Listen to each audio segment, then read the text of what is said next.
কথার মধ্যে শিরক চলছে। কথা আমরা বলছি আমরাই সমস্ত ক্ষমতার অধিকারী, বলছে কি না? এরকম কথা শোনা যায় না? আর তাবারাকাল্লাযী বিয়াদিহিল মুলক মানে কি?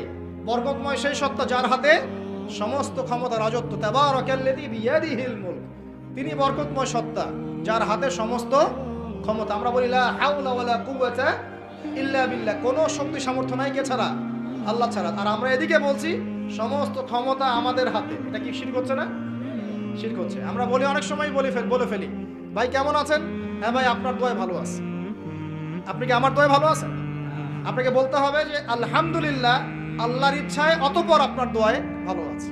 কথা খুব সাবধানে, আলহামদুলিল্লাহ আল্লাহর ইচ্ছায় এবং অতঃপর আপনার দোয়ায় ভালো আছে। অতঃপর বলতে হবে, অতঃপর, এবং না, অতঃপর। বলছে মা কেমন আছে? ভালো আছে, ডাক্তার ভালো ছিল, না হলে মাকে বাঁচানো যেত না, ব্যাস শিরক হয়ে গেল। বলছে নৌকাটা ডুবে যাচ্ছিল, মাঝি ভালো ছিল, না হলে নৌকা ডুবে যেত। ড্রাইভারটা ভালো ছিল, না হলে রাস্তা নির্ঘাত অ্যাক্সিডেন্ট হতো।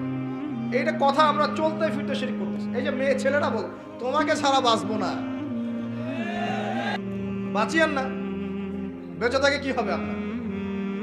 যদি একটা মেয়ের জন্য জীবন দিয়ে দেন, তাহলে আল্লাহর জমিনে আপনি আল্লাহর জন্য কি করবেন? তো এই যে অনেক গানও আছে দেখবেন, অনেক গানের লিরিক্স গুলো, ম্যাক্সিমাম গানের লিরিক্সের মধ্যে দেখবেন শিরকি কথা আছে। খেয়াল করে দেখবেন, ম্যাক্সিমাম গানের লিরিক্সের মধ্যে শিরকি কথা আছে। হ্যাঁ, এই চাঁদ তোমাকে দিয়ে দিলাম, চাঁদ তোর বাপের। হ্যাঁ, তোমার জন্য তারা ছিনিয়ে এনে নিব, তারা কি তোর বাপের? তারা চাইলে ছিনিয়ে আনতে পারবে। মানে অনেক ক্ষেত্রে শিরক হচ্ছে। অনেকে দেখা যায় তোমার জন্য মরতে পারি, এরকম কথা। আমি আসলে গানের লিরিক্স এখন বলতে পারবো না, কারণ এগুলো অনেক আগের কথা। যে জীবনে হয়তো যখন অনেক ছোট ছিলাম তখন হয়তো গানটার গানে আসতো, আর ওই লিরিক্স তো এখন মনে নাই। কিন্তু আপনারা একটু খেয়াল করে দেখবেন, অনেক গানের লিরিক্স আছে, এগুলো কিন্তু শিরকি কথা, আল্লাহর সাথে দ্রোহিতা হচ্ছে কি না?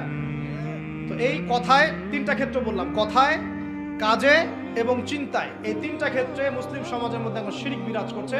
এটা আমাদের উম্মতের সবচেয়ে বড় সমস্যা। কবরে আল্লাহ রাব্বুল আলামিন প্রশ্ন করবেন, ফেরেশতাদেরকে দ্বারা প্রশ্ন করাবেন। কি? প্রথমটা, মান রব্বুক, তোমার রবকে।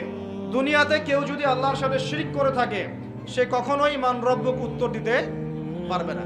দ্বিতীয় প্রশ্ন করা হবে মা দীনুক, এই দিন ইসলামকে যদি পরিপূর্ণরূপে কেউ গ্রহণ না করে, বিশ্বাস পোষণ না করে এবং আমলের চেষ্টা না করে, সে মা দীনুক উত্তর দিতে পারবে না।